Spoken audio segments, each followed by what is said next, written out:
Hello दोस्तों, कैसे हो आप सभी लोग। आई होप कि आप सभी लोग स्वस्थ होंगे और मस्त होंगे और अपनी तैयारी अच्छे से कर रहे होंगे। तो जैसा कि मैंने आप सभी लोग को बताया था कि अगले वीडियो में एक मज़ेदार टॉपिक के साथ आऊँगा, तो आज इस वीडियो में हम केमिस्ट्री के क्लास 12 केमिस्ट्री के लेसन 1 से लेकर और लेसन 5 तक जितने भी 3 नंबर वाले प्रश्न हैं उनको लेकर आया हूँ, बिल्कुल सल्यूशन के साथ। अब आपको कुछ नहीं करना है, केवल वीडियो देखना है और आपको रिवीजन करना शुरू कर देना है। और अगर आपने अभी तक कुछ भी नहीं पढ़ा है, आप अगर बाहर थे अब आए हैं, तो बस इस वीडियो को देखिए, 3 नंबर वाले जितने भी प्रश्न आएंगे आपके सॉल्व हो जाएंगे। तो चलिए देर न करते हुए हम वीडियो को शुरू करते हैं। सबसे पहले हम लेसन 1 की बात करते हैं। जो लेसन 1 का मोस्ट इंपॉर्टेंट क्वेश्चन है 3 नंबर का, वो कौन सा है। तो प्रश्न जो है वो आपको स्क्रीन पर दिख रहा होगा। पहला क्वेश्चन जो है वो क्या है, तो क्वथनांक में उन्नयन से क्या तात्पर्य है। क्वथनांक में उन्नयन से क्या तात्पर्य है, इसका मोलरता से क्या संबंध है। याद रखिएगा, क्वथनांक में उन्नयन से क्या तात्पर्य है और इसका मोलरता से क्या संबंध है। Very very most important question है, आपको अच्छे से तैयार कर लेना है। बिल्कुल इजी मेथड से मैं आपसे लोगों को बताने वाला हूं। जैसे मैंने आपको बताया भी था, जब वीडियो बनाया था तो आपको बताया भी था बिल्कुल इजी मेथड से, लेकिन आज यहाँ रिवीजन क्लास है तो आपको फिर से मैं दोहरा दे रहा हूँ बिल्कुल सिंपल लैंग्वेज में। जैसे ये क्या है, मान लीजिए ये एक क्या है, पात्र है। एक क्या है, ये पात्र है। इसमें क्या है, कोई शुद्ध विलायक भरा हुआ है। क्या है, शुद्ध विलायक भरा हुआ है इसमें। अब हम क्या करें, इसमें कोई क्या डाल दें, इसमें कोई एक अवाष्पशील, कौन सा, अवाष्पशील, अवाष्पशील यानी जो क्या हो जाए, जो क्या हो, वाष्प के रूप में परिवर्तित जो ना हो, तो अवाष्पशील वैद्युत अनपघट्ट मिला दें। वैद्युत अनपघट्ट, अनपघट्ट, अनपघट्ट मिला दें। इसमें क्या कर दें, ये कोई शुद्ध विलायक है और इसमें हम क्या कर दें, एक अवाष्पशील वैद्युत अनपघट्ट मिला दें, तो क्या हो जाएगा, जो इसका क्वथनांक है, क्या है, जो इसका क्वथनांक है उसमें क्या हो जाएगी, वृद्धि हो जाएगी। क्या हो जाएगी, वृद्धि हो जाएगी। जैसे मान लीजिए ये पहले 25 डिग्री सेल्सियस पर अगर ये उबल रहा था, तो जब इसमें कोई अवाष्पशील वैद्युत अनपघट्ट मिला देंगे तो ये 30 डिग्री सेल्सियस पर उबलना शुरू करेगा। तो जो इसके क्वथनांक में वृद्धि हुई, इसी को हम क्या कहेंगे, तो क्वथनांक उन्नयन कहेंगे। फिर से एक बार, ये क्या है, कोई शुद्ध विलायक है। ये क्या है, कोई शुद्ध विलायक है, शुद्ध विलायक है। ये शुद्ध विलायक है और शुद्ध विलायक में मैंने क्या किया, कोई अवाष्पशील वैद्युत अनपघट्ट घोल दिया। अब इससे क्या हुआ, इस विलयन का जो क्वथनांक में वृद्धि हुई, उसी को हम क्या कहते हैं, तो उसी को हम कहते हैं क्वथनांक में उन्नयन। चलिए हम इसे डिफिनीशन को यहां पर लिख देते हैं। देखिए यहां पर क्या है, क्वथनांक में उन्नयन, क्वथनांक, क्वथनांक में उन्नयन, उन्नयन बिल्कुल सिंपल लैंग्वेज में मैं आप सभी लोगों को बताने वाला हूं। देखिए क्वथनांक में उन्नयन होता क्या है, तो जब किसी शुद्ध विलायक में, शुद्ध विलायक में, ये क्या है, शुद्ध विलायक है, कोई क्या मिलाया जाता है, अवाष्पशील वैद्युत अपघट्ट में कोई अवाष्पशील, अवाष्पशील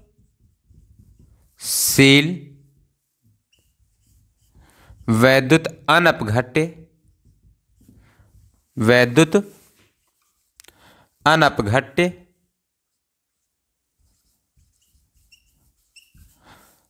पदार्थ मिलाया जाता है, पदार्थ मिलाया जाता है, तो क्या हो जाता है, मिलाया जाता है, तो विलयन के क्वथनांक में जो वृद्धि होती है, तो विलयन के क्वथनांक में, तो विलयन के क्वथनांक में, क्वथनांक में जो वृद्धि होती है, जो वृद्धि होती है, उसे ही क्वथनांक उन्नयन कहते हैं। क्वथनांक, क्वथनांक उन्नयन कहते हैं, कहते हैं। इसे हम प्रदर्शित अगर बात करें किससे करते हैं, तो इसे जो है वो डेल्टा टी एफ से प्रदर्शित करते हैं, टीबी से, टीवी डेल्टा टीबी से प्रदर्शित करते हैं। किससे प्रदर्शित करते हैं? डेल्टा टीबी से प्रदर्शित करते हैं। अब दूसरा क्वेश्चन जो इसमें पूछा गया है, क्या पूछा गया है कि जो क्वथनांक उन्नयन है इसकी मोललता से क्या संबंध है। क्या पूछा गया है? क्वथनांक उन्नयन की मोललता से क्या संबंध है। तो क्वथनांक उन्नयन जो होता है, याद रखिएगा, क्वथनांक उन्नयन ये जो होता है वो क्या होता है, बराबर होता है किसके, तो मोलल उन्नयन स्थिरांक, मोलल उन्नयन स्थिरांक और गुणे में किसके, मोललता, मोलरता के। ठीक बेटा, तो इस प्रकार से क्या है, ये जो क्वथनांक में उन्नयन है ये मोलरता से किस प्रकार संबंधित है, तो क्वथनांक उन्नयन इक्वल टू मोलल उन्नयन स्थिरांक गुणे मोलरता। ठीक बेटा, अगर हम बात करें फार्मूले से तो क्या हो जाएगा, तो डेल्टा टीबी इक्वल टू केबी और गुणे में एम हो जाएगा। ठीक बेटा, ये हो जाएगा आपका फार्मूला। अब यहीं पर एम के स्थान पर आप सभी लोग जानते हैं फार्मूला रख दीजिए और आपका दूसरा जो सूत्र है वो प्राप्त हो जाएगा। लेकिन आपसे केवल क्वेश्चन ये पूछा गया है कि क्या पूछा गया है, क्वेश्चन देखिए, तो आपसे क्वेश्चन पूछा गया है कि क्वथनांक में उन्नयन से क्या तात्पर्य है और इसका मोललता से क्या संबंध है। इसका मोललता से क्या संबंध है, मोललता है, मोलरता नहीं, मोललता, इसका मोललता से क्या संबंध है, देखिए मोललता। ठीक बेटा, मोललता से इसका क्या संबंध है, तो आप क्या लिख लीजिए, क्वथनांक उन्नयन इक्वल टू मोलल उन्नयन स्थिरांक गुणे मोललता। इस प्रकार से ये जो टॉपिक था आपका कंप्लीट होता है। अब नेक्स्ट टॉपिक की ओर हम चलते हैं, दूसरे क्वेश्चन की तरफ। देखिए दूसरा क्वेश्चन आपके स्क्रीन पर आ गया होगा। तो दूसरा क्वेश्चन जो है सेम इसी तरह है कि हिमांक में अवनमन से क्या तात्पर्य है और इसका मोललता से क्या संबंध है। हिमांक में अवनमन से क्या तात्पर्य है और इसका मोललता से क्या संबंध है। बिल्कुल इसी तरह का टॉपिक है, बिल्कुल सिंपल लैंग्वेज में आपको बताने वाले हैं। तो देखिए यहां पर, वहां क्या था, जब किसी शुद्ध विलायक में कोई अवाष्पशील वैद्युत अनपघट्ट पदार्थ मिलाया जाता है तो विलयन के क्वथनांक में जो वृद्धि होती है। अब यहां क्या हो जाएगा, देखिए हिमांक में उन्नयन, हिमांक में अवनमन है, हिमांक में अवनमन, अवनमन में क्या होता है, कमी, और फिर उन्नयन में क्या होता है, वृद्धि। तो यहां क्या हो जाएगा, शुद्ध विलायक हो जाएगा, इसमें कोई अवाष्पशील वैद्युत अनपघट्ट घोला जाएगा तो क्या होगा, जो विलयन में, विलयन के हिमांक में क्या होगा, विलयन के हिमांक में जो कमी होती है, जो कमी होती है उसे ही हम क्या कहते हैं, तो हिमांक अवनमन कहते हैं, उसे ही हम हिमांक अवनमन कहते हैं। ठीक बेटा, इसे किससे प्रदर्शित, डेल्टा टीएफ से प्रदर्शित करते हैं। किससे, डेल्टा टीएफ से। देखिए सेम उसी प्रकार से है क्वेश्चन, केवल क्या है इसमें हिमांक अवनमन, उसमें क्वथनांक उन्नयन। उत्तर भी आपका सेम है, केवल उसमें क्या होता रहा था, तो क्वथनांक में वृद्धि हो रहा था, इसमें क्या हो रहा है, हिमांक में कमी हो रही है। तो उसी को हम क्या कहेंगे, तो उसी को हम कहेंगे हिमांक अवनमन कहेंगे। अब इसका मोललता से क्या संबंध है, तो यहां पर क्या हो जाएगा, मोलल अवनमन स्थिरांक, मोलल अवनमन स्थिरांक गुणे मोललता। यहां पर क्या हो जाएगा, मोलल अवनमन, हिमांक अवनमन, हिमांक अवनमन।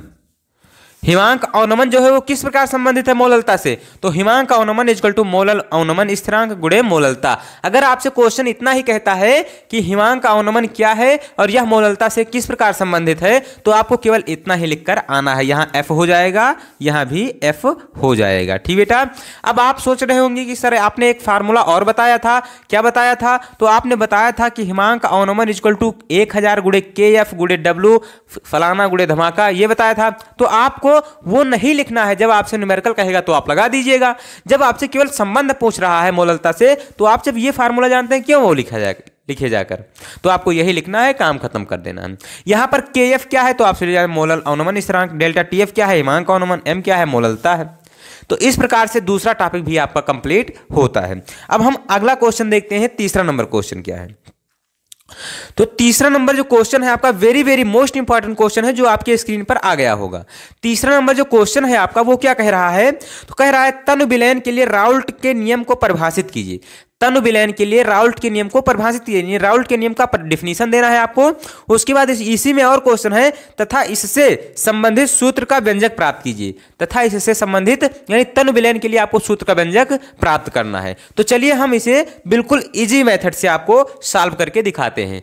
आपको करना क्या है, जितना क्वेश्चन कहे उतना ही आंसर लिखना है और कुछ ज्यादा सोचने की जरूरत नहीं है। यह नहीं कि क्वेश्चन 3 नंबर का है आप 5 नंबर का लिखा है, तो इसमें क्या होगा, आपका टाइम जो है वो बर्बाद जाएगा, क्योंकि आपका जो प्रश्न होगा पीछे वो छूटने लगेगा और जो आपका 3 नंबर का क्वेश्चन था उसे आप लॉन्ग करके आए। तो जितना क्वेश्चन कहे उतना ही जवाब देना है और बाकी कुछ नहीं करना है। तो इसे हम रेज कर देते हैं, फिर अगला क्वेश्चन देखते हैं। अगला क्वेश्चन जो है हिमांक राउल्ट का नियम, तनु विलयन के राउल्ट के नियम से संबंधित परिभाषा लिखना है। आप सभी लोगों ने अच्छे से तैयार किया है, राउल्ट का नियम हम किसे कहते हैं, तो जल्दी जल्दी आप सभी लोग कमेंट कर दीजिए कि राउल्ट का नियम किसे कहते हैं। चलिए हम अगला देखते हैं क्वेश्चन। राउल्ट का नियम, राउल्ट के नियम की डिफिनीशन आपसे पूछ रहा है। तो राउल्ट का नियम, राउल्ट का नियम, तो राउल्ट का नियम क्या होता है भाई बताइए। तो आप सभी लोगों को मैंने बताया है कि ठोस द्रव विलयनों के लिए वाष्प दाब का आपेक्षिक अवनमन, यानी यहां पर देखिए मैं लिख दे रहा हूं वाष्प दाब का आपेक्षिक अवनमन यानी P0 माइनस PS बटे P0, ये किसके बराबर होता है, तो विलेय के मोल प्रभाज के बराबर होता है। यही क्या है, यही जो है वो राउल्ट का नियम है। यहां पर मैं इसी चीज को, ये क्या है वाष्प दाब में आपेक्षिक अवनमन, ये क्या है विलेय का मोल प्रभाज, ये किसके दोनों के बराबर होता है, किस विलयन के लिए, तो ठोस द्रव विलयन के लिए। ये मैं यहां पर लिख दे रहा हूं कि राउल्ट के नियमानुसार, राउल्ट के नियमानुसार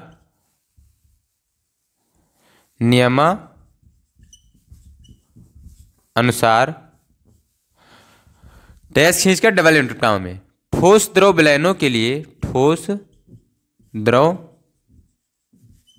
विलयनों के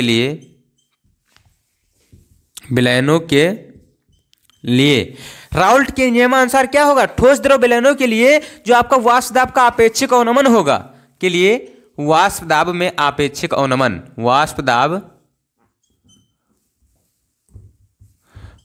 दाब में आपेक्षिक अवनमन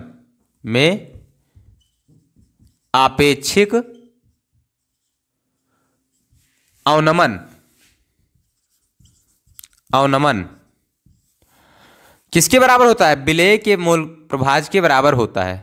अवनमन विलेय के मोल प्रभाज के बराबर होता है। ठीक बेटा, ये हो गया राउल्ट का नियम, ये मैंने लिख दिया। अब उसके बाद क्वेश्चन इसी में ऐड किए हैं, तथा तनु विलयन के लिए जो है व्यंजक प्राप्त कीजिए, तनु विलयन के लिए मोलरता का व्यंजक प्राप्त कीजिए, यही क्वेश्चन है। तो तनु विलयन के लिए तथा इससे संबंधित सूत्र का व्यंजक प्राप्त कीजिए, यानी तनु विलयन के लिए आपको व्यंजक प्राप्त करना है। तो देखिए तनु विलयन के लिए यहां पर मैं लिख दे रहा हूं, देखिए आपको क्या लिखना है, आपको ज्यादा कुछ नहीं सोचना है। तनु विलयन के लिए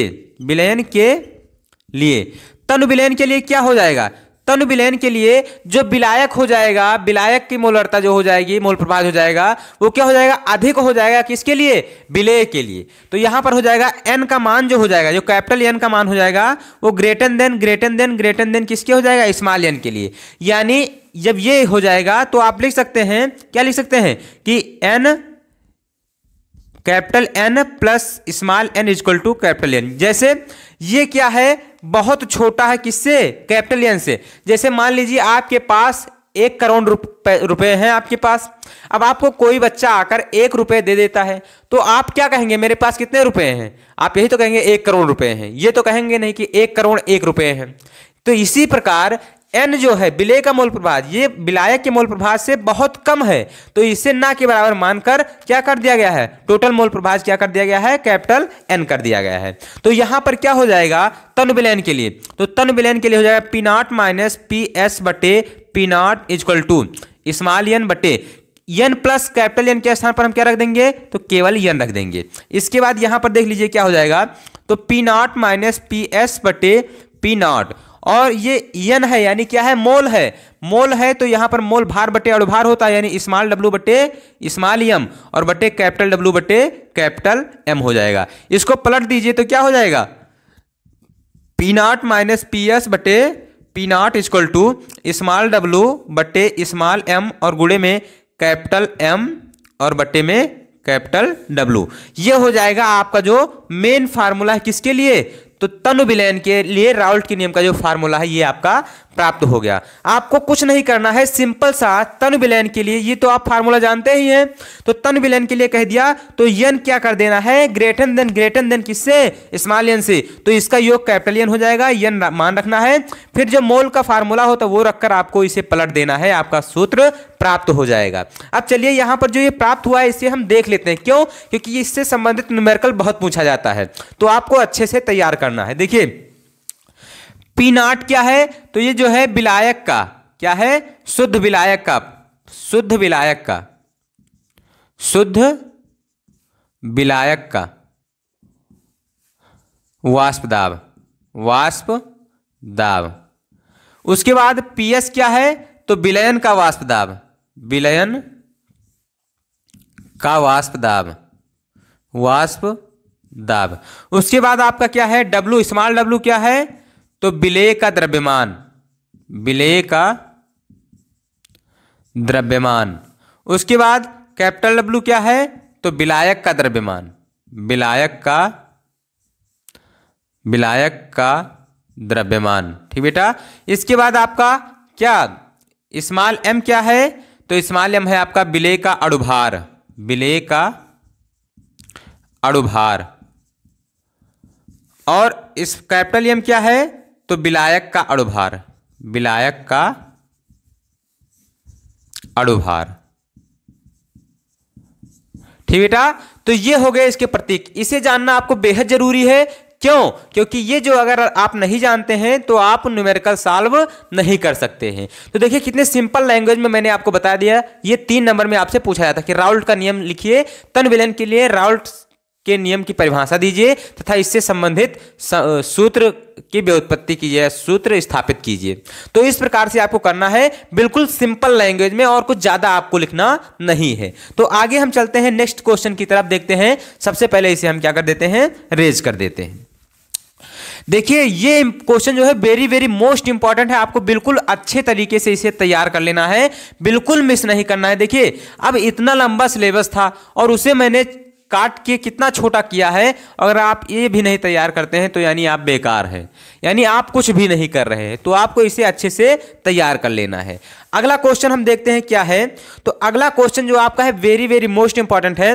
क्या कह रहा है, परासरण दाब क्या है, परासरण दाब क्या है। इसके बाद इसी में है कि इसकी सहायता से विलेय के मोलर द्रव्यमान ज्ञात करने का व्यंजक प्राप्त कीजिए। देखिए बहुत सिंपल लैंग्वेज में मैं आपको बताने वाला हूं भाई, आप बिल्कुल अच्छे से देखिएगा, सीधा आपके दिमाग में जाएगा। क्यों, क्योंकि बिल्कुल सिंपल लैंग्वेज में आपको बताऊंगा, कुछ ज्यादा सोचने की जरूरत नहीं है, केवल जो मैं बोलूं वही आपको देखना है और बिल्कुल आसानी विधि से आप सभी लोग ज्ञात कर लेंगे। क्या है परासरण दाब, क्या है पूछा है सबसे पहले।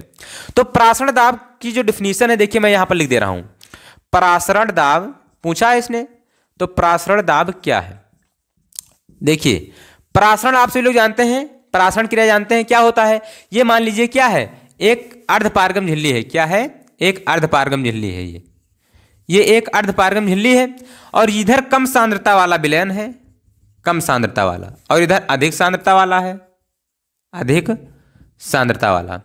अब कम सांद्रता वाले से विलयन अगर स्वतः किस तरफ जाए, अधिक सांद्रता की ओर प्रवाह दिखाए, तो इसे हम क्या कहेंगे, तो इसे हम परासरण कहेंगे। अब परासरण दाब हम कैसे कहते हैं, तो जब कोई बाह्य, या आप कह सकते हैं कि वह दाब जो अर्धपारगम झिल्ली पर लगने वाला वह दाब जो परासरण की क्रिया को रोक देता है। यह अर्धपारगम झिल्ली है, इसी से परासरण की क्रिया हो रही है। अब इस अर्धपारगम झिल्ली पर एक ऐसा दाब लगा दिया जाए जो क्या कर दे, इस परासरण की क्रिया को रोक दे, तो उसी दाब को हम क्या कहेंगे, तो उसी दाब को हम कहेंगे परासरण दाब। यानी आप कह सकते हैं कि अर्धपारगम झिल्ली पर लगने वाला वह दाब, अर्धपारगम झिल्ली पर लगने वाला वह दाब जो क्या करता है, तो परासरण की क्रिया को रोक देता है, क्या कहलाता है, परासरण दाब कहलाता है। मैं यहां पर लिख दे रहा हूं। तो अर्धपारगम झिल्ली पर, अर्धपारगम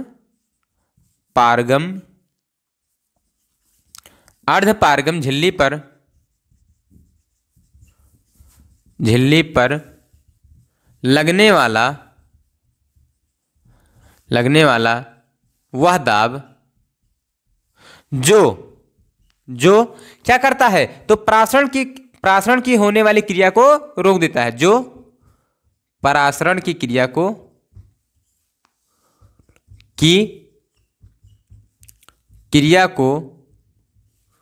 रोक देता है, क्या कहलाता है, परासरण दाब कहलाता है, परासरण दाब कहलाता है। ठीक बेटा, इसका जो मेन फार्मूला होता है वो क्या होता है, तो PB इक्वल टू NRT होता है, PB इक्वल टू NRT होता है, ये मेन फार्मूला होता है। लेकिन आपसे मेन फार्मूला नहीं पूछा गया है, आपसे कौन सा फार्मूला पूछा गया है, तो मोलर द्रव्यमान ज्ञात करने का फार्मूला पूछा गया है। क्या पूछा गया है, मोलर द्रव्यमान, हाँ परिभाषित कीजिए। इसके बाद आपको हाँ सहायता से विलेय के मोलर द्रव्यमान ज्ञात करने का व्यंजक प्राप्त कीजिए, ये आपसे पूछा गया है।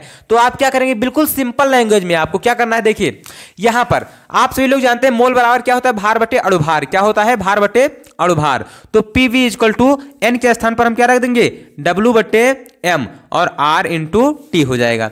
ये क्या हो जाएगा, तो M जो है ये इस तरफ चला आएगा, PB इस तरफ आएगा, क्योंकि M ही हमें ज्ञात करना है। तो WRT और बट्टे में क्या हो जाएगा, PB हो जाएगा। तो मोलर द्रव्यमान ज्ञात करने का ये फार्मूला आपका प्राप्त हो गया। अब इसमें जितने भी क्या है ये प्राप्त हुए हैं, जितने भी आपको प्रतीक दिख रहे हैं, इन सभी का नाम जानना होगा, नहीं तो आप न्यूमेरिकल नहीं लगा पाएंगे कतई ही। तो आपको ये अच्छे से तैयार करना है कि क्या क्या चीज है। तो देखिए यम क्या है, तो यम जो है वो क्या है, मोलर द्रव्यमान है, यानी विलेय का अणुभार है, विलेय का अणुभार है, अणुभार है। उसके बाद आपका W क्या है, तो विलेय का भार है, विलेय का भार है। इसके बाद आपका तो R क्या है, तो R जो है वो गैस स्थिरांक है, क्या है, गैस स्थिरांक है, गैस स्थिरांक है। ठीक बेटा, इसके बाद आपका T क्या है, तो T जो है परम ताप है, क्या है, परम ताप है। इसके बाद आपका P क्या है, तो P जो है परासरण दाब है, क्या है, परासरण दाब है। इसके बाद B क्या है, तो B जो है वो आयतन है, क्या है, आयतन है। ठीक बेटा, तो आपको ये अच्छे से तैयार कर लेना है। आप कुछ से जब पूछा जाएगा 3 नंबर में, तो आपको यही लिखना है, अर्धपारगम झिल्ली पर लगने वाला वह दाब जो परासरण की क्रिया को रोक देता है, क्या कहलाता है, परासरण दाब कहलाता है। फिर आपको ये न्यूमेरिकल लिख देना है, यानी फार्मूला जो है PB इक्वल टू NRT होता है, और PB इक्वल टू W बटे M RT हो जाएगा। M को ज्ञात करना इस तरफ आ जाएगा, PB इस तरफ गुणे में है, इस तरफ क्या हो जाएगा, भाग में हो जाएगा। तो इस प्रकार से ये क्वेश्चन जो था आपका वो सॉल्व होता है। अब हम अगले क्वेश्चन की तरफ चलते हैं, आप इसे जल्दी से छाप लीजिए। अगला क्वेश्चन जो आपका है वो क्या कह रहा है, देखिए वेरी मोस्ट इंपॉर्टेंट क्वेश्चन है। क्या है, तो इलेक्ट्रोड विभव क्या है, क्वेश्चन है इलेक्ट्रोड विभव क्या है। आप सभी लोग जानते हैं, बिल्कुल सिंपल लैंग्वेज में। अगर आपको नहीं पता है तो आज हम बिल्कुल सिंपल लैंग्वेज में आपको बताने वाले हैं, बिल्कुल चुटकियों में आपको ये समझ में आएगा। बस आपको क्या करना है, वीडियो को अच्छे से देखना है। हाँ, अब ये नहीं कि वीडियो आपने शुरू किया और आपने 2x पर लगा दिया और आप इतनी तेजी से सुन रहे हैं कि इस तरफ से सुन रहे हैं और इस तरफ निकल जा रहा है। तो आपको वीडियो बिल्कुल सामान्य लैंग्वेज में सुनना है और बिल्कुल सिंपल साधारण वीडियो आपको देखना है। आपको हाई स्पीड नहीं करना है, स्पीड आपकी 1 होनी चाहिए। तो चलिए हम देर न करते हैं इस क्वेश्चन को। देखिए ये क्वेश्चन क्या कह रहा है, इलेक्ट्रोड विभव क्या है, किसी धातु के इलेक्ट्रोड विभव को प्रभावित करने वाले कारक का उल्लेख कीजिए। क्या करना है, ये चीज याद रखिएगा कि किसी इलेक्ट्रोड को प्रभावित करने वाले कारक को जरूर याद करना है आपको। तो सबसे पहले इसे हम क्या कर देते हैं, रेज कर देते हैं। क्या कर देते हैं, रेज कर देते हैं। देखिए इलेक्ट्रोड विभव आप सभी लोग जानते हैं क्या है। इलेक्ट्रोड विभव मैंने आप सभी लोग को बताया था, इलेक्ट्रोड विभव बताया था, मानक इलेक्ट्रोड विभव बताया था। अब आप याद ना करें तो उसकी गारंटी मैं नहीं ले सकता हूं, लेकिन आपको याद होना चाहिए क्योंकि सिंपल लैंग्वेज में मैंने बताया था, बिल्कुल इजी मेथड से मैंने बताया था आप सभी लोगों को इलेक्ट्रोड विभव क्या होता है। देखिए इलेक्ट्रोड विभव, इलेक्ट्रोड विभव, देखिए ये मान लीजिए कोई क्या है, एक पात्र है। क्या है, एक पात्र है। इलेक्ट्रोड विभव हम कहते किसे, देखिए सिंपल सा केवल है, आपको एक पात्र लेना है, इसमें क्या भर देना है, एक लवणीय विलयन भर देना है, एक लवणीय विलयन भर देना है, कोई भी लवण का विलयन हो। लेकिन हाँ, एक शर्त है, याद रखिएगा, ये लवणीय विलयन है। मान लीजिए कोई भी है, FeSO4 है, मान लीजिए FeSO4 है, फेरस सल्फेट का लवणीय विलयन है। अब जिसका ये लवणीय विलयन होगा उसी का यहां पर आपको 2 क्षण लगाना है। जिसका लवणीय विलयन होगा उसी का आपको 2 क्षण लगा देना है। अब ये क्या हो जाएगा, Fe क्षण हो जाएगा, ये क्या हो जाएगा, Fe क्षण हो जाएगा। ठीक बेटा। अब क्या होगा, इस विलयन और इस क्षण के सतह के बीच एक क्या हो जाएगा, विभव स्थापित होगा। क्या होगा, विभव स्थापित होगा, जिसे ही हम क्या कहेंगे, इलेक्ट्रोड विभव कहेंगे। यानी आप डेफिनेशन क्या लिखेंगे, तो जब किसी धातु की छड़ को उसके लवणीय विलयन में डुबाते हैं तो उस विलयन तथा इलेक्ट्रोड के बीच क्या होता है, एक विभव स्थापित हो जाता है, जिसे हम क्या कहते हैं, इलेक्ट्रोड विभव कहते हैं। फिर से एक बार सुनिए कि जब किसी धातु की छड़ को हम उसके लवणीय विलयन में डुबोते हैं तो विलयन तथा इलेक्ट्रोड की सतह के बीच क्या होता है, एक विभव स्थापित हो जाता है, या विभव स्थित हो जाता है, या उत्पन्न हो जाता है। तो इस विभव को हम क्या कहते हैं, इलेक्ट्रोड विभव कहते हैं। यहां पर मैं डेफिनेशन लिख दे रहा हूं, देखिए कि जब किसी धातु की छड़ को क्या करते हैं, जब किसी धातु की छड़ को किसमें डुबोते हैं, उसके लवणीय विलयन में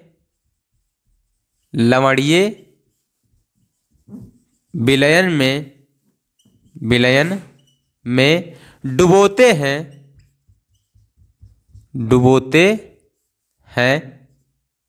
तो क्या होता है, उस विलयन तथा छड़ के बीच एक विभव स्थापित हो जाता है, एक विभव स्थापित हो जाता है जिसे इलेक्ट्रोड विभव कहते हैं। इलेक्ट्रोड विभव कहते हैं। ठीक बेटा, ये हो गया आपका इलेक्ट्रोड विभव की डिफिनीशन। क्या किया मैंने, एक धातु की छड़ लिया, उसको उसी के लवणीय विलयन में डुबो दिया।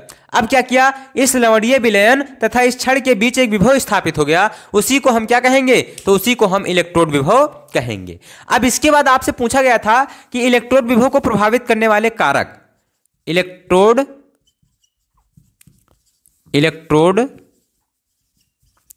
विभव को प्रभावित करने वाले कारक। ठीक बेटा, इलेक्ट्रोड विभव को प्रभावित करने वाले कारक क्या होते हैं, इलेक्ट्रोड विभव को प्रभावित करने वाले कारक, तो देख लीजिए, सिंपल सा क्वेश्चन यही था ना, इलेक्ट्रोड विभव को प्रभावित करने वाले कारक का उल्लेख कीजिए। बिल्कुल सही। तो आपको क्या करना है, देखिए इसमें क्या क्या होगा, तो चालक की सबसे पहले क्या होगी, प्रकृति होगी। क्या होगी, चालक की प्रकृति होगी। पहला नंबर जो है आपका वो क्या होगा, तो यहां पर चालक की प्रकृति कैसे है, वो अच्छा सुचालक है या कम सुचालक है, इसके आधार पर आप उसे ज्ञात कर सकते। तो सबसे पहला नंबर चालक की प्रकृति पर। ठीक बेटा, पहला हो गया। दूसरा नंबर जो है आपका वो क्या हो जाएगा, तो आपको देखना है क्या, तो इसके आयन की सांद्रता क्या है, आयन की सांद्रता कम आयन है या अधिक आयन है, तो दूसरा नंबर है वो आयन की सांद्रता पर। ठीक बेटा, तो ये हो गए इलेक्ट्रोड विभव को प्रभावित करने वाले कारक। आगे हम बात करते हैं अगले क्वेश्चन के बारे में। तो यहां पर एक और ताप का प्रभाव भी हो सकता है, जैसे आप इसे गर्म करें तो भी इसका इलेक्ट्रोड विभव परिवर्तित हो सकता है। तो यहां पर आप तीसरा भी लिख लीजिए, ताप का प्रभाव। ठीक बेटा, तो 3 प्रकार से ये क्या होते हैं, 3 प्रकार से आपको यहां पर इलेक्ट्रोड विभव को प्रभावित करने वाले कारक हैं आपको देखने को मिलते हैं। और भी होते हैं लेकिन 3 ही आप लिख दीजिए, बहुत है 3। आप नहीं 3 याद है, आप 2 लिख दीजिए, कोई बात नहीं। आपको प्रभावित करने वाले केवल कारक लिखना है। अब 1 मत लिखकर चले आइएगा, 2 या 3 आप लिखिएगा। और अगर 4 हो जाता है तो और अच्छा हो जाता है। अब आगे हम बात करते हैं नेक्स्ट क्वेश्चन की। ये देखिए बिल्कुल सिंपल था। क्या लिया, एक धात की छड़ लिया और उसको उसके लवणीय विलयन में डुबो दिया, और उसके बाद क्या हुआ, इस लवणीय विलयन तथा इस धात की छड़ के बीच एक विभव स्थापित हो गया, जिसे हम क्या कहते हैं, तो उसी को हम क्या कहते हैं, तो इलेक्ट्रोड विभव कहते हैं। अब अगला क्वेश्चन जो है वो देखिए क्या है, तो अगला क्वेश्चन जो है आपके स्क्रीन पर आ गया होगा। ठीक इसी प्रकार का क्वेश्चन है, बस वहां पर क्या है, कुछ शर्तें आ गई है। क्वेश्चन क्या है, आप लोग देख रहे होंगे कि मानक इलेक्ट्रोड विभव क्या है तथा इलेक्ट्रोड विभव तथा मानक इलेक्ट्रोड विभव में संबंध बताइए। देखिए very very most important question है ये। क्या है, very very most important question. क्यों, क्योंकि ये जो दूसरा क्वेश्चन इसमें बता रहा है, मानक इलेक्ट्रोड विभव तो एक क्वेश्चन हो गया, दूसरा क्वेश्चन जो बता रहा है कि इलेक्ट्रोड विभव और मानक इलेक्ट्रोड विभव के बीच संबंध बताइए या संबंध स्थापित कीजिए या संबंध बताइए, यही क्वेश्चन है ना। तो ये जो है ये कभी कभी इस प्रकार भी पूछ लेता है कि निर्नष्ट समीकरण क्या है तथा इसके प्रतीकों को बताइए।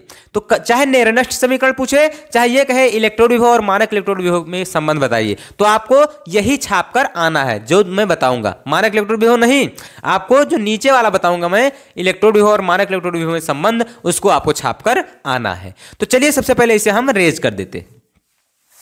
देखिए रेज करने की कोई जरूरत नहीं है, आपको समझना है यहीं पर, थोड़ा केवल लैंग्वेज आपको चेंज करना है बस।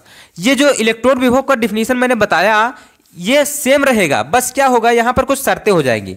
यानी ये जो पूरा प्रक्रिया होगा वो कितने ताप पर होगा, तो 25 डिग्री सेल्सियस ताप पर। कितने ताप पर, 25 डिग्री सेल्सियस ताप पर, और एक वायुमंडलीय दाब पर, एक एटीएम पर, एक एटमॉस्फेयर दाब पर। ठीक बेटा, एक वायुमंडलीय दाब पर होगा। और क्या होगा, 1 मोलर विलयन वाले सांद्रता पर, 1 मोलर विलयन वाले सांद्रता पर, विलयन की सांद्रता पर। ठीक बेटा, अब यहां पर देखिए 3 चीजें आपको याद रखना है।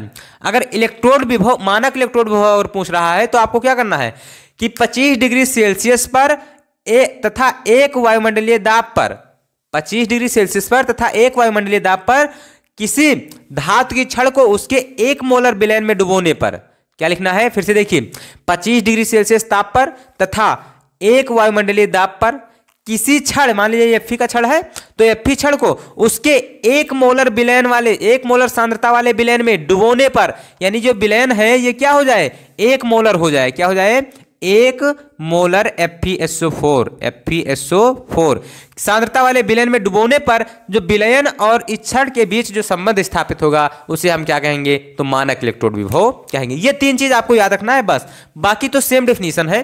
तो यहां पर मैं लिख दे रहा हूं, यहां पर मैं लिख दे रहा हूं कि जब किसी छड़ को, जब किसी छड़ को 25 डिग्री सेल्सियस पर तथा 1 वायुमंडलीय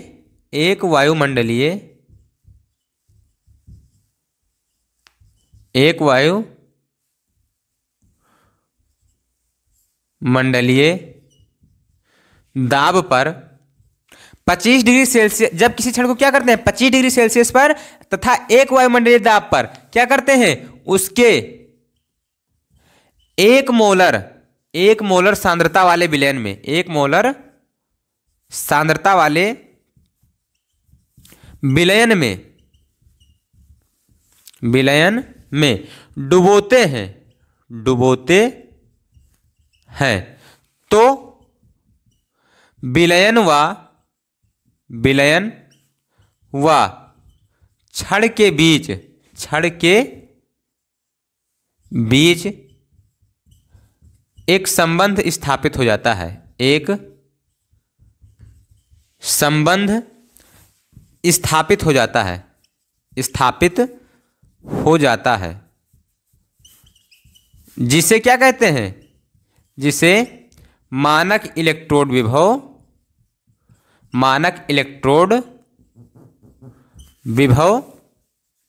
कहते हैं। जिसे हम क्या कहते हैं, तो जिसे मानक इलेक्ट्रोड विभव कहते हैं, जिसे मानक इलेक्ट्रोड विभव कहते हैं। ठीक बेटा, ये हो गया। यहां पर क्या हो जाएगा, मानक इलेक्ट्रोड विभव, मानक इलेक्ट्रोड विभव, इसकी डिफिनीशन हो गई। बस आपको क्या करना है, तीन चीजें याद करना है आपको। तीन चीजें क्या हैं, तो तीन चीजें आपकी हैं। जब किसी क्षण को यहां पर 25 डिग्री सेल्सियस और 1 वायुमंडलीय दाब तथा 1 मोलर विलयन, ये तीन चीज अगर आप याद कर लेते हैं तो आपको कुछ नहीं करना है। जो आपने डिफिनीशन वो वाली याद की थी वही चीज को आपको लिखना है कि जब किसी क्षण को 25 डिग्री सेल्सियस पर तथा 1 वायुमंडलीय दाब पर उसके 1 मोलर सांद्रता वाले विलयन में डुबाते हैं तो क्या होता है, विलयन व क्षण के बीच एक संबंध, तो विलयन व क्षण के बीच एक विभव स्थापित हो जाता है। विभव, संबंध नहीं, यहां पर विभव लिखना है। क्या लिखना है, विभव के बीच एक विभव स्थापित हो जाता है, जिसे हम क्या कहते हैं, मानक इलेक्ट्रोड विभव कहते हैं। ठीक बेटा, ये हो गया आपके मानक इलेक्ट्रोड विभव की डिफिनीशन।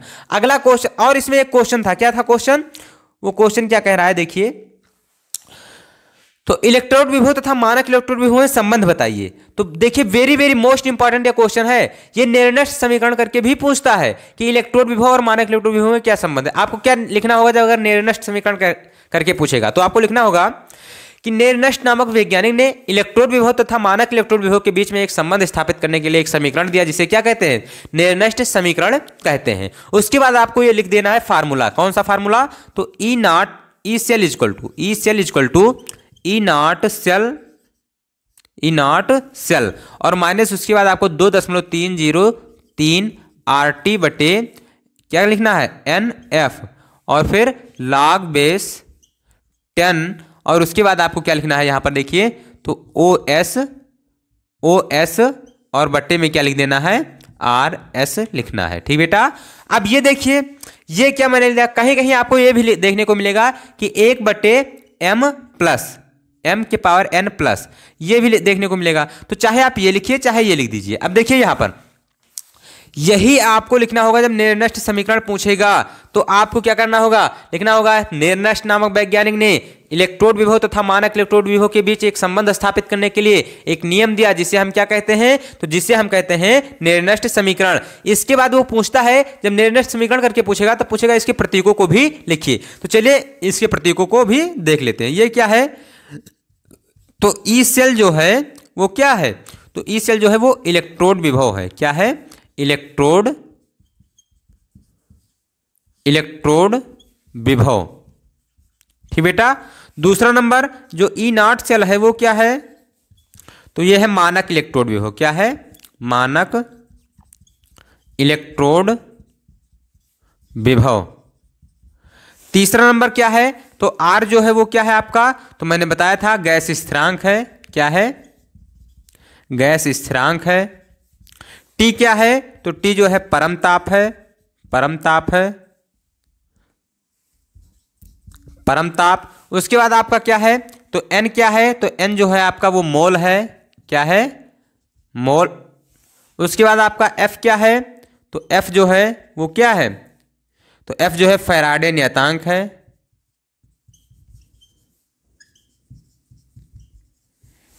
ओएस क्या है, तो आपका है ऑक्सीकरण अवस्था, ऑक्सीकरण अवस्था।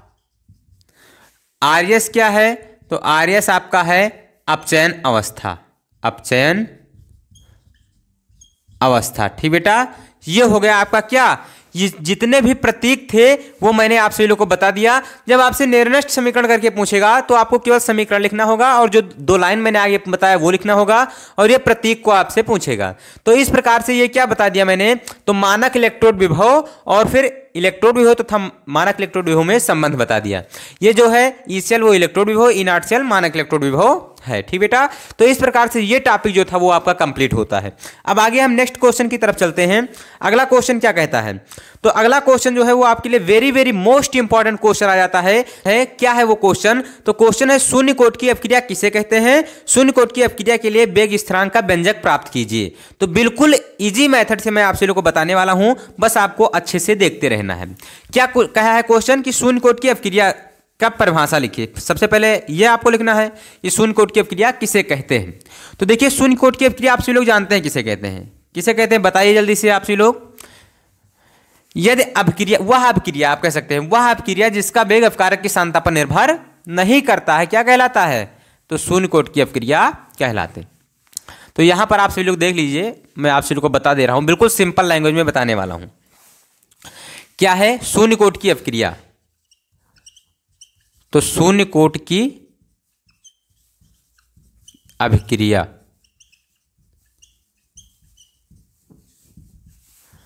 क्या हो जाएगा? शून्य कोट की अभिक्रिया। तो आप सभी लोगों को मैं बताना चाहता हूं, देखिए कि वह अभिक्रिया जिसका वेग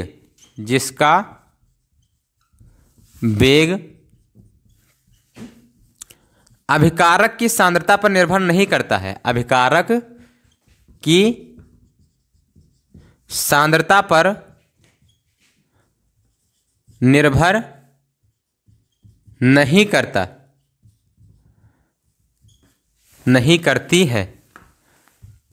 करती है, शून्य कोट की अभिक्रिया कहलाती, शून्य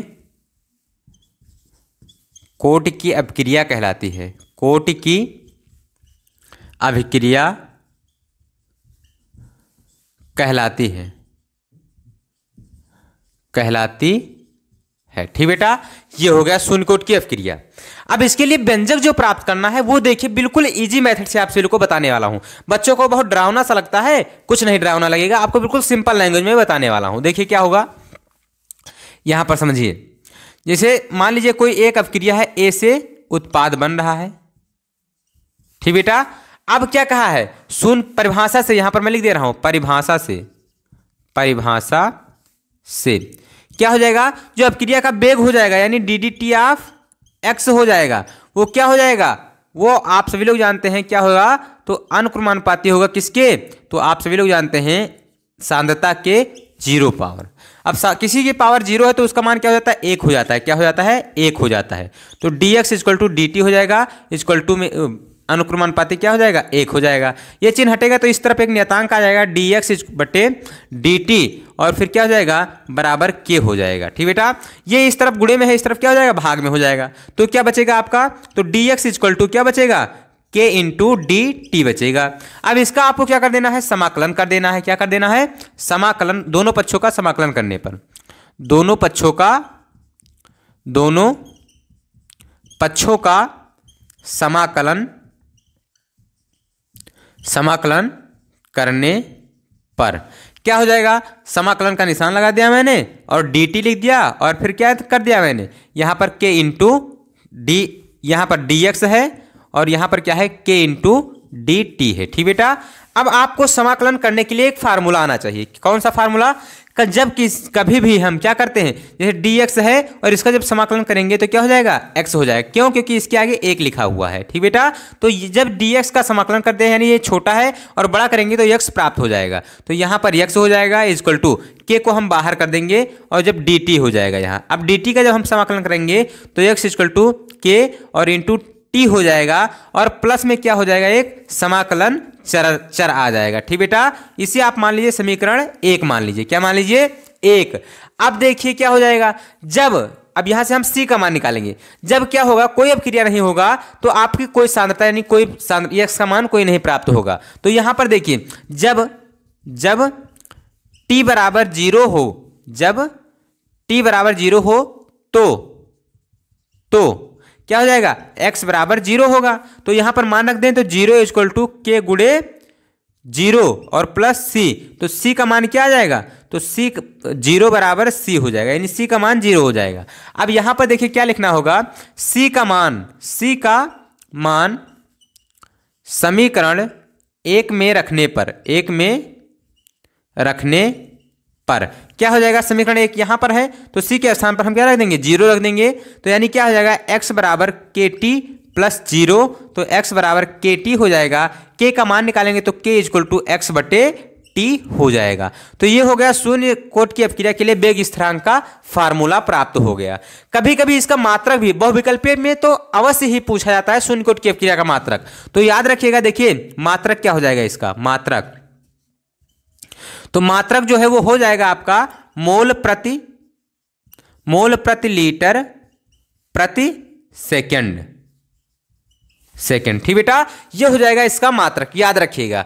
अब आगे हम बात करते हैं, ये देखिए बिल्कुल सिंपल लैंग्वेज में मैंने बताया है, डेफिनेशन लिख दिया, आपको क्या करना है, परिभाषा से ये करना है, इसके बाद समाकलन करना है, ये समाकलन का फार्मूला होता है, ये हो जाएगा, इसके बाद आपको सी का मान निकाल लेना है, रख देना है, आपको के का मान प्राप्त कर लेना है, बिल्कुल सिंपल लैंग्वेज में। तो आपको ये अच्छे से तैयार कर लेना है, इसे हम रेज कर देते हैं।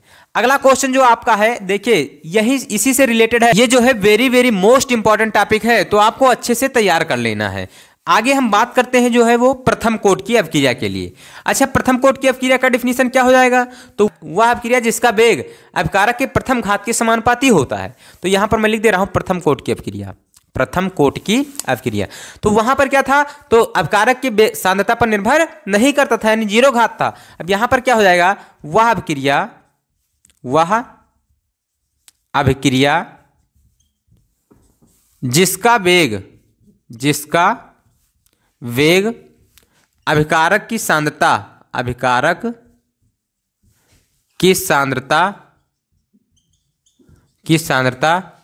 के प्रथम घात के समानुपाती होता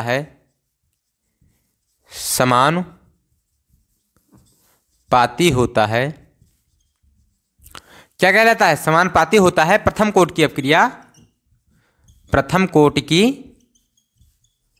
अभिक्रिया कहलाती, प्रथम कोटि की अभिक्रिया कहलाती है। ठीक बेटा, कहलाती है। ये हो गया। अब प्रथम कोटि की अवक्रिया तो हो गया, इसका व्यंजक भी प्राप्त करना है। क्यों, क्योंकि आपसे ये पूछा गया है, देखिए इसमें क्या क्या पूछा गया है। तो शून्य कोटि की अवक्रिया, प्रथम कोटि की अवक्रिया लिखिए तथा प्रथम कोटि की अवक्रिया के लिए वेग स्थिरांक का व्यंजक प्राप्त कीजिए, ये आपसे पूछा गया है। तो आपको इसे संपन्न करना है, यानी डेफिनेशन तो लिख दिया मैंने, पूछा गया प्रथम कोटि की अवक्रिया से क्या तात्पर्य है, तो बता दिया कि वह अवक्रिया जिसका वेग अभिकारक की सांद्रता के प्रथम घात के समानुपाती होता है, क्या कहलाता है, प्रथम कोटि की अवक्रिया कहलाता है। अब मान लीजिए कोई एक अवक्रिया है जो क्या बन रहा है, देखिए यहाँ पर, तो ए से क्या बन रहा है, उत्पाद बन रहा है, ए से उत्पाद, यहां पर मैं लिख दे रहा हूं, देखिए एक अवक्रिया है जो ए से क्या बन रहा है, उत्पाद बन रहा है। ठीक बेटा, अब t बराबर 0 समय पर, t बराबर 0 समय पर क्या हो जाएगा, तो ये है इसका सांद्रता, मान लीजिए ए है, तो ये 0 बन रहा है, यानी जब कोई अवक्रिया ही नहीं हुई तो उत्पाद कुछ नहीं बन रहा है। अब t बराबर t समय पश्चात, t बराबर t समय पर यहां से मान लीजिए x निकल चुका, तो यहां से क्या हो जाएगा, x प्राप्त हो जाएगा। ठीक बेटा, अब यहां पर देखिए आपको सेम उसी प्रकार से आपको करना है। तो यहां पर देखिए मैं क्या करने जा रहा हूं, देखिए यहां पर लिख रहा हूं कि परिभाषा इनका क्या कह रहा है, तो जो अवक्रिया का वेग होगा यानी ddT ऑफ x, यहां से मैं लिख रहा हूं, देखिए ddT ऑफ x क्या हो जाएगा, तो समानुपाती होगा किसके, तो आप सभी लोग जानते हैं कि अभिकारक के प्रथम घात के समानुपाती होगा। ए का अभिकारक की सांद्रता के प्रथम घात के, तो ए का सांद्रता क्या है, a माइनस एक्स है, क्या है, a माइनस एक्स, तो dx upon dt equal to क्या हो जाएगा, यहां पर यहां से एक नियतांक आ जाएगा और इसका मान क्या हो जाएगा, तो इसका मान हो जाएगा a माइनस एक्स हो जाएगा। ठीक बेटा, अब इसके बाद क्या हो जाएगा, ये t यहां चला जाएगा, a माइनस एक्स इस तरफ चला आएगा, क्योंकि x वाला पक्ष एक तरफ कर लें और दूसरा आचर पद एक तरफ कर लें, तो x को x की तरफ लेकर आएंगे, तो क्या हो जाएगा, dx बटे क्या हो जाएगा, a माइनस एक्स, ये हो जाएगा, और equal to k into dt हो जाएगा। ठीक बेटा, ये हो गया। अब क्या कर दीजिए, आप दोनों पक्षों का समाकलन कर दीजिए। यहां पर मैं लिख दे रहा हूं, दोनों पक्षों का समाकलन करने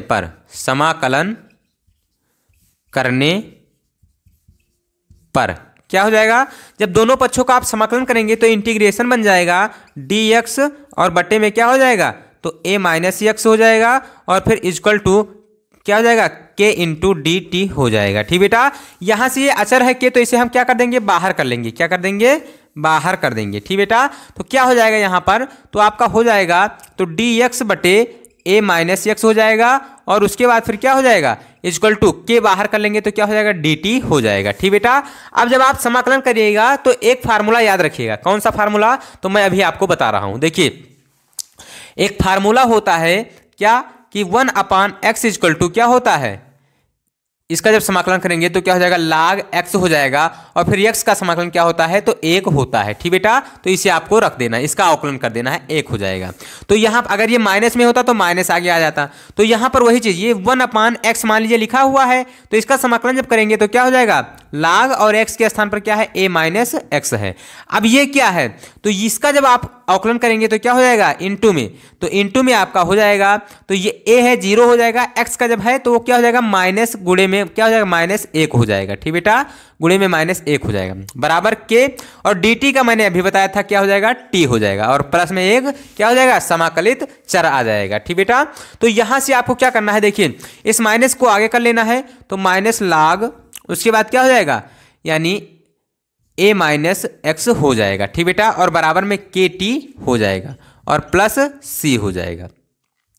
अब यहां पर देखिए क्या हो जाएगा, इसे समीकरण आप 1 मान लीजिए। ठीक बेटा, अब इसके बाद आपको क्या करना है, यहां से मैं वही चीज लिख रहा हूं जो वहां पर लिखा था मैंने, कि जब t बराबर 0 है, t बराबर 0 है, यहां पर देखिए जब t बराबर 0 है, t बराबर 0, तो x बराबर कितना है, 0 है, क्या है, तब x बराबर 0 है, तो इसका मान हम रख देते हैं। तो क्या हो जाएगा यहां पर देखिए, तो माइनस log, और उसके बाद base e into A minus x के स्थान पर हमें क्या रखना है, 0 रखना है, और फिर क्या रखना है, बराबर k गुणे t के स्थान पर आपको 0 रखना है, प्लस c। तो क्या हो जाएगा, तो माइनस log बेस e, और फिर इंटू में क्या हो जाएगा, a हो जाएगा, और बराबर c हो जाएगा। अभी इस c का मान हम कहाँ रख दें, तो समीकरण 1 में रखने पर, तो c का मान समीकरण 1 में रखने पर क्या हो जाएगा, तो जब c का मान हम समीकरण 1 में रखेंगे तो देखिए क्या आ जाएगा, तो यहां पर रख दीजिए minus log base e into A minus X, और फिर क्या हो जाएगा, बराबर के टी, और प्लस में c का मान क्या आया है, तो minus log base e into A आया है। ठीक बेटा, अब इस माइनस वाले को इस तरफ भेजेंगे तो क्या हो जाएगा, प्लस हो जाएगा, क्या हो जाएगा, प्लस। तो यहाँ पर माइनस log बेस e, और फिर a माइनस एक्स है, और प्लस में क्या हो जाएगा, log बेस e और a हो जाएगा, बराबर k इंटू टी हो जाएगा। अब इस प्लस वाले को आगे और इसको पीछे लिख देंगे तो क्या हो जाएगा, तो यहाँ पर देखिए, तो log base e into A, और फिर minus log base e into A minus X, और बराबर k इंटू टी। आप सभी लोगों ने पढ़ा है log m minus log n बराबर क्या फार्मूला होता है, तो आप सभी लोगों को मैंने बताया भी है कई बार, क्या होता है फार्मूला, बोलिए जल्दी से। तो क्या हो जाएगा यहाँ पर देखिए, तो log बेस e और m बटे n होता है, a माइनस एक्स हो जाएगा, बराबर में k इंटू टी हो जाएगा। अब यहाँ से अगर हम k का मान निकालें तो t क्या हो जाएगा, बटे में हो जाएगा, तो क्या क्या हो जाएगा, k बराबर हो जाएगा आपका, तो 1 बटे टी इंटू क्या हो जाएगा, log बेस e और a बटे a माइनस एक्स। अब आप सभी लोग जानते हैं चूंकि log बेस e बराबर क्या होता है, 2.303 log बेस 10 होता है, तो क्या हो जाएगा, यहाँ पर log बेस e के स्थान पर इतना रख देंगे, तो k इक्वल टू जो आपका फार्मूला आ जाएगा, k इक्वल टू वो क्या हो जाएगा, 2.303, उसके बाद फिर आपका क्या हो जाएगा, बटे t, और फिर log बेस 10, और फिर क्या हो जाएगा, a बटे a माइनस एक्स हो जाएगा। ठीक बेटा, तो ये जो था वो प्रथम कोटि की अवक्रिया के लिए वेग स्थिरांक का फार्मूला आ गया। ये क्या है, तो सांद्रता है, ये क्या है, सांद्रता। अगर बात करें मात्रक की, क्या किसके बात मात्रक की, तो यहाँ पर ये सांद्रता, तो इसका मात्रक इसके मात्रक से कट जाएगा, नीचे केवल टी बचा हुआ है, तो इसका मात्रक जो हो जाएगा सेकंड इनवर्स हो जाएगा। ठीक बेटा, तो इस प्रकार से ये जो टॉपिक था, हाँ आपको थोड़ा लेंदी लगा होगा, लेकिन लेंदी नहीं है, बिल्कुल सेम कॉन्सेप्ट है। बस आपको क्या करना है, यहाँ पर देखिए समाकलन करना है, तो समाकलन का ये फार्मूला लगा देना है जो मैंने आप सभी लोग को बताया है, 1/x = log x होता है। ठीक बेटा, उसके बाद यहाँ पर क्या करना है, x का भी अवकलन करना है आपको एक बार, तो यहाँ पर ये फार्मूला आपको तैयार कर लेना है, और ये बिल्कुल विधिवत आप समझ लीजिए कि इस पर न्यूमेरिकल जरूर आएगा, न्यूमेरिकल भी आएगा, और इससे आधारित इसका जो ये क्वेश्चन जो मैंने बताया है, ये क्वेश्चन भी आपको देखने को मिलेगा यूपी बोर्ड में। तो अब इसे आपको अच्छे से तैयार करना है, बिल्कुल भी लापरवाही नहीं करना है। तो अब हम आगे अगला क्वेश्चन देखते हैं, क्या है अगला क्वेश्चन आपका, इसे तब तक आप अच्छे से देख लीजिए। तो अगला क्वेश्चन जो है आपका वो देखते हैं क्या है। तो अगला क्वेश्चन जो आपका है वो है आपका क्वेश्चन, संक्रमण तत्व क्या होते हैं, इसके 4 प्रमुख लक्षण लिखिए। संक्रमण तत्व क्या होते हैं, इसके 4 प्रमुख लक्षण आपको लिखना है। तो देखिए ये बहुत इजी है, आपको मैंने बताया है संक्रमण तत्व किसे कहते हैं। जल्दी से आपसे लोग कमेंट कीजिए संक्रमण तत्व किसे कहते हैं, संक्रमण तत्व किसे कहते हैं, जल्दी से आपसे लोग कमेंट कीजिए। देखते हैं कितने लोगों का कमेंट आता है कि संक्रमण तत्व किसे कहते हैं। जल्दी से आपसे लोग कमेंट कीजिए।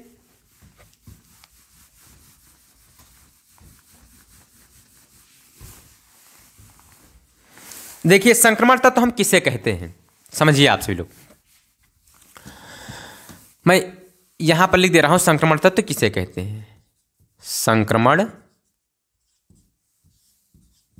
तत्व, तो देखिए जिन तत्वों का हम इलेक्ट्रॉनिक विन्यास करें और उनका अंतिम इलेक्ट्रॉन बाह्य कक्षक के डी उपकोष में अगर प्रवेश करता है तो उसे डी ब्लॉक के तत्व कहते हैं। और डी ब्लॉक के तत्व जो होते हैं वो यस और पी ब्लॉक के तत्व के बीच स्थित होते हैं, इसलिए इन्हें क्या कहते हैं, संक्रमण तत्व कहते हैं। ठीक बेटा, तो यहां पर मैं लिख दे रहा हूं, देखिए जिन तत्वों का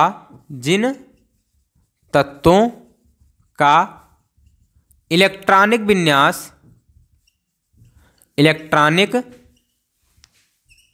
विन्यास करने पर बाह्यतम इलेक्ट्रॉन अंतिम इलेक्ट्रॉन करने पर अंतिम इलेक्ट्रॉन बाह्य कक्षक के डी उपकोष में प्रवेश करते हैं। डी उपकोष में प्रवेश करते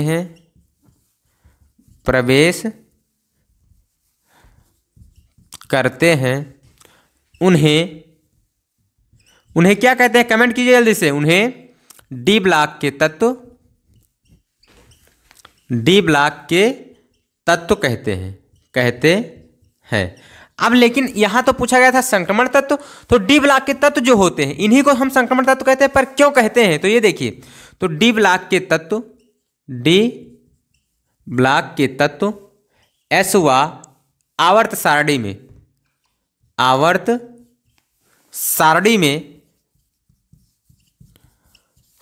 में एस व पी कक्षक के बीच स्थित होते हैं। एस व पी कक्षक के बीच स्थित होते हैं,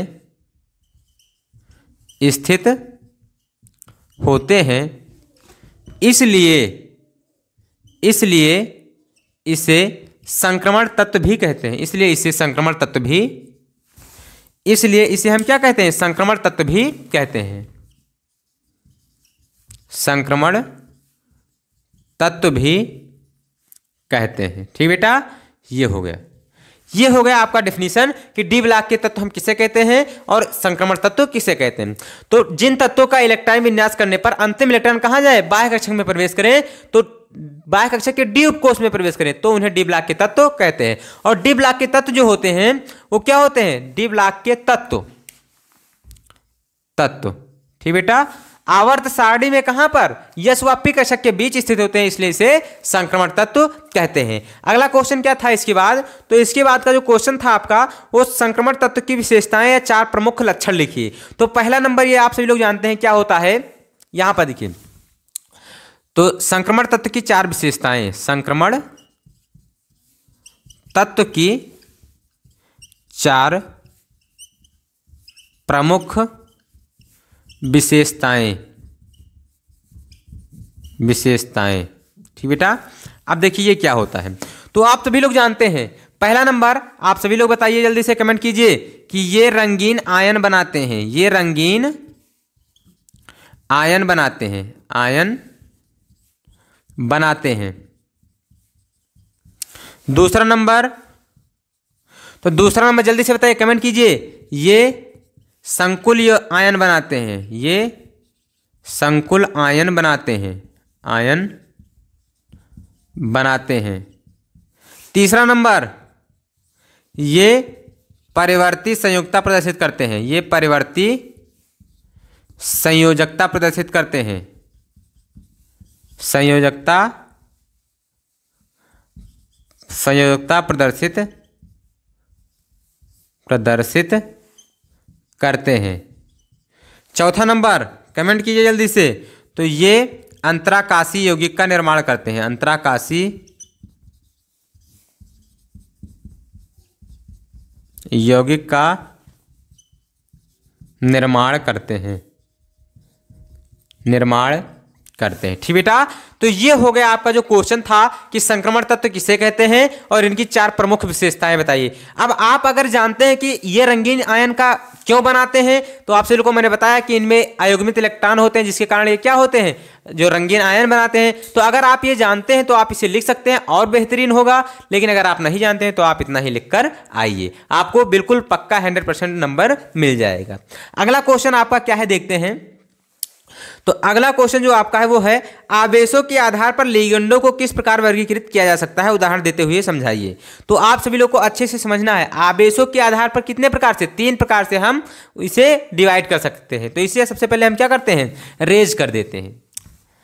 तो आप सभी लोगों को मैंने बताया आवेशों के आधार पर कितने प्रकार से डिवाइड किया गया है, 3 प्रकार से। कौन कौन, जल्दी से कमेंट कीजिए जब तक मैं इसे रेज कर रहा हूं। जल्दी से आप सभी लोग कमेंट कीजिए जब तक मैं इसे रेज कर रहा हूं। देखिए क्वेश्चन जो है आपका वो क्या है, तो आवेशों के आधार पर लिगेंडों को हम कितने प्रकार से वर्गीकृत करते हैं। सबसे पहले हम आप सभी को लिगेंड बता दें क्या होता है लिगेंड, क्योंकि ये भी डिफिनीशन पूछ लिया जाता है।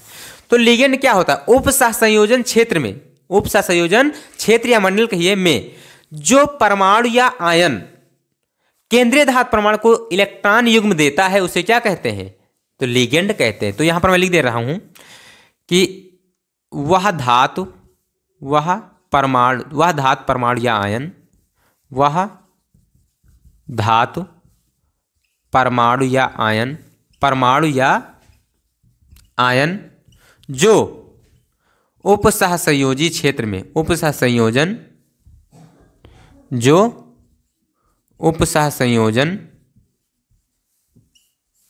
क्षेत्र में केंद्रीय धातु परमाणु को इलेक्ट्रॉन युग्म देता है, इलेक्ट्रॉन युग्म देता है, क्या कहलाता है, लिगेंड कहलाता है, लिगेंड कहलाता है। ठीक बेटा, ये हो गया लिगेंड की डिफिनीशन। जैसे यहां पर आपको दिया गया है FeCl3। ठीक बेटा, तो Cl जो है वो क्या है, लिगेंड है। ये केंद्रीय धातु परमाणु Fe को क्या कर रहा है, इलेक्ट्रॉन युग्म दे रहा है। ठीक बेटा, तो इस प्रकार से क्या होता है, उपसंयोजन क्षेत्र के अंदर जो क्या होते हैं, केंद्रीय धातु परमाणु को इलेक्ट्रॉन युग्म देते हैं, उन्हें क्या कहते हैं, लिगेंड कहते हैं। अब आवेशों के आधार पर इन्हें 3 भागों में बांटा गया है, 3 भागों में बांटा गया है। ठीक बेटा, पहला नंबर आप सभी लोग जानते हैं क्या, तो धनात्मक लिगेंड।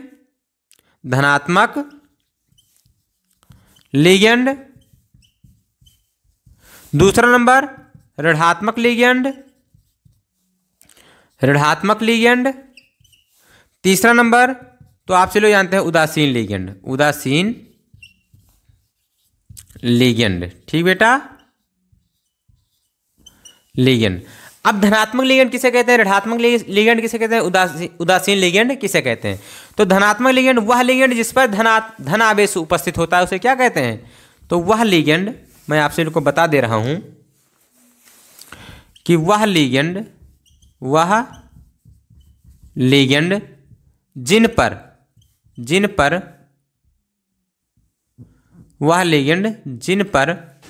धन आवेश उपस्थित होता है, धन आवेश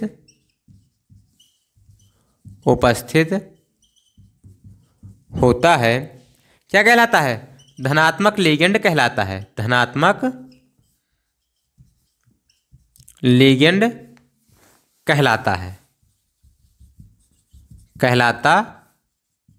ठीक बेटा, दूसरा नंबर ऋणात्मक लिगेंड किसे कहते हैं, तो वह लिगेंड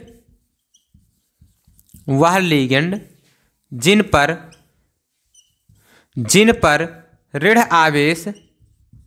ऋण आवेश होता है उसे हम क्या कहते हैं? ऋणात्मक लिगेंड, ऋणात्मक लिगेंड कहलाता है। ठीक बेटा। अब यहां पर अगर हम बात करें उदासीन लिगेंड, तो वह लिगेंड जिन पर कोई आवेश नहीं होता है, कोई आवेश नहीं होता है, क्या कहलाता है? उदासीन लिगेंड कहलाता है। ठीक बेटा। अगर हम एग्जाम्पल की बात करें, किसकी बात? एग्जाम्पल की बात, तो देखिए यहां पर धनात्मक क्या है? धनात्मक लिगेंड पर क्या हो जाएगा? तो NH4 प्लस हो जाएगा। क्या हो जाएगा? NH4 प्लस हो जाएगा। इसके बाद क्या हो जाएगा? ध्यान दीजिए, तो इसके बाद आपका हो जाएगा तो CO प्लस हो जाएगा, CO प्लस हो जाएगा यानी 2 प्लस। तो ये आप सबका क्या हो जाएगा? CO2 प्लस हो जाएगा। तो ये सब क्या है आपके? तो क्या है? तो उदासीन धनात्मक लिगेंड है। ऋणात्मक लिगेंड की अगर हम बात करें तो क्या हो जाएगा? तो यहां पर देखिए ऋणात्मक लिगेंड जो हो जाएगा, ऋणात्मक लिगेंड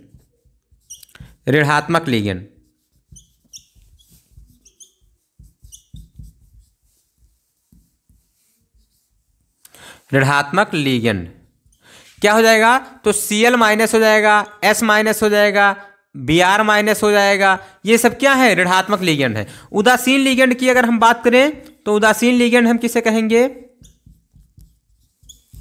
तो उदासीन लिगेंड में आपका आ जाएगा H2O एक्वा आ जाएगा, NH3 यानी अमोनिया आ जाएगा। ये सब क्या है? उदासीन लिगेंड है। तो इस प्रकार से ये जितने भी टॉपिक थे मैंने आपको बिल्कुल सिंपल लैंग्वेज में आप लोगों को बताया है। आशा करता हूं कि आपको वीडियो पसंद आया होगा और आप इसे अच्छे से तैयार कर लेंगे। अब हम मिलते हैं नेक्स्ट वीडियो में मजेदार टॉपिक के साथ। तब तक के लिए जय हिंद, love you, bye bye, take care.